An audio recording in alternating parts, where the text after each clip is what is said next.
Hello everyone, welcome to CommerceNet Scholars. I hope you all are perfectly fit and fine and you are being regular with the studies.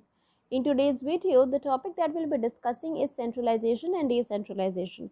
We'll be studying about the meaning of these two terms in reference to the differences between the two. Along with that, we'll also study the advantages and disadvantages of both centralization and decentralization. So let's start with today's video, but before starting, as you all know, a reminder for you all. Please do not forget to subscribe the channel if you are new to the channel so that you can get all the updates on time. Let's proceed with the meaning of centralization and decentralization, keeping in mind the differences between the two. Centralization is the retention of powers and authority with respect to planning and decisions with the top management, while decentralization is the dissemination of authority, responsibility, and accountability to the various management levels.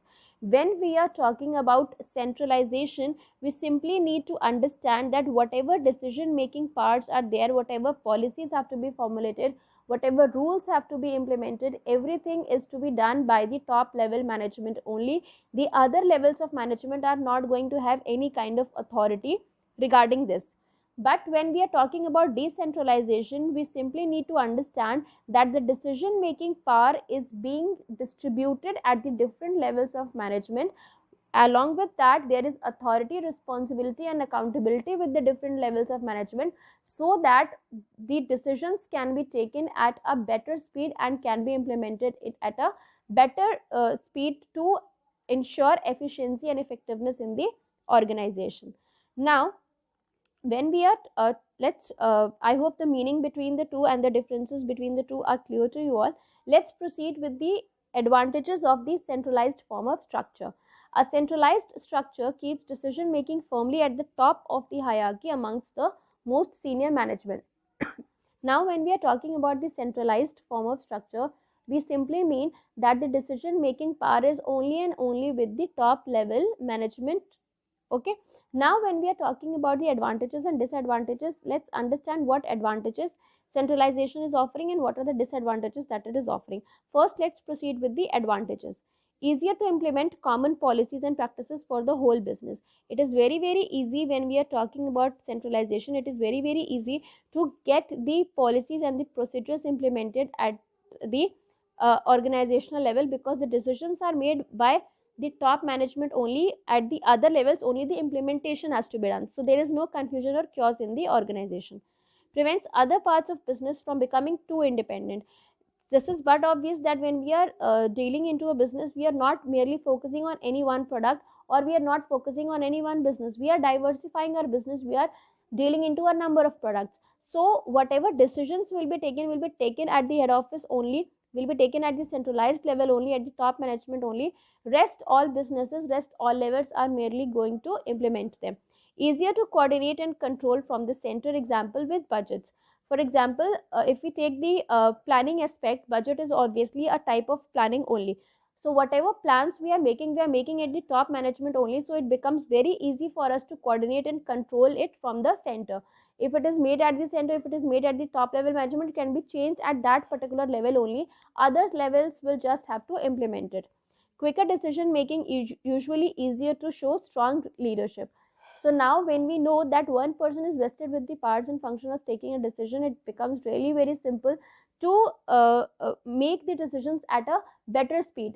There is no confusion, because you do not have to deal at a number of levels, you do not have to deal with a number of individuals. The decision has to be taken by you and you can take it really well.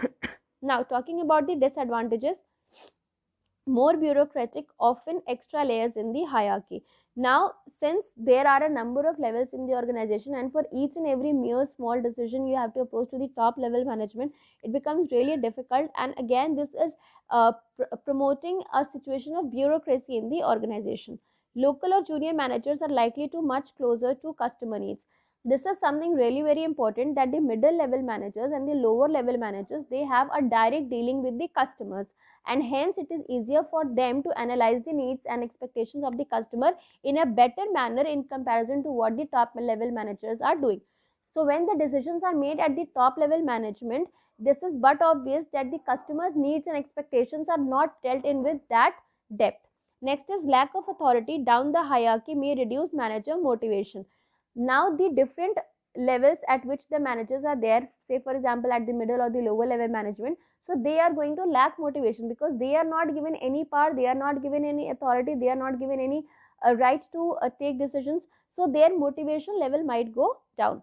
Customer service does misses flexibility and speed of local decision making, but obviously when you're not directly dealing with the customers, how are you going to be aware of the local needs of the customers? So this is again a disadvantage of centralization when the decisions are taken only by the top level management. Now, talking about the advantages or disadvantages of decentralization or the benefits or drawback, let's study about the advantages first. Decisions are made closer to the customer.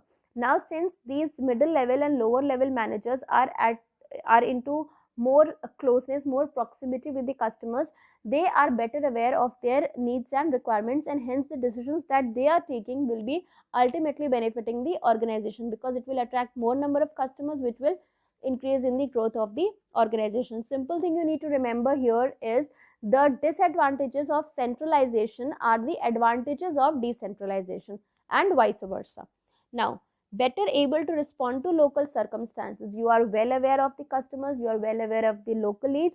So any problem that arises within the local circumstances can be dealt in by the middle and lower level managers if they have the right to decision making.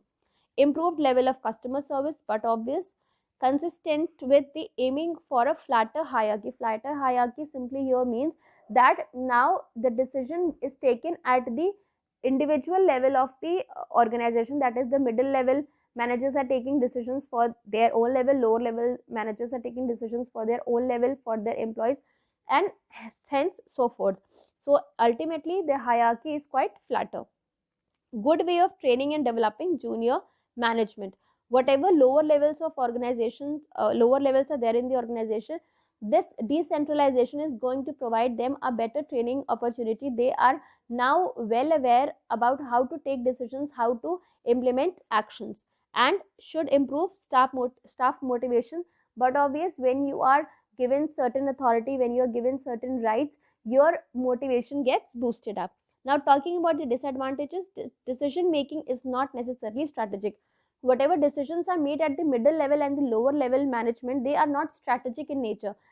Strategic means what? We are making certain plans in the light of the competitors. We have to ensure that whatever plans we are making, they are capable enough to fight the competitors in the market.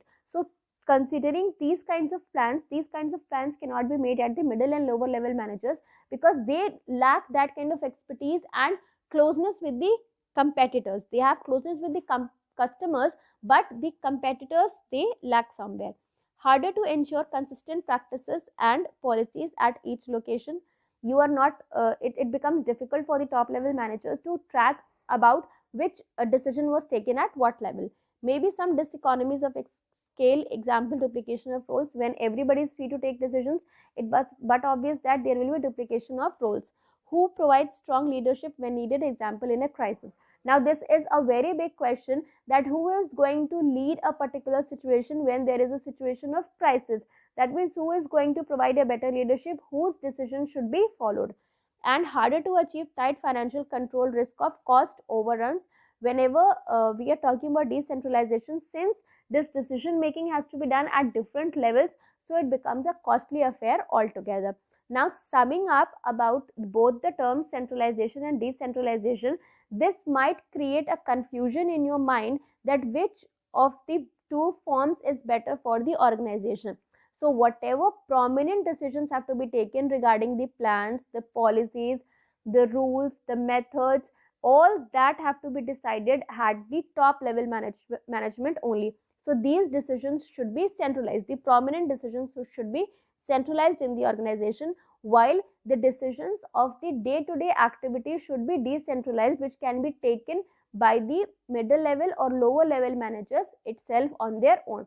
So this you people need to keep in mind, that when we are talking about the prominent decisions, when we are talking about the important decisions, they should be centralized, while the day-to-day ones should be decentralized to ensure an effective form of organization.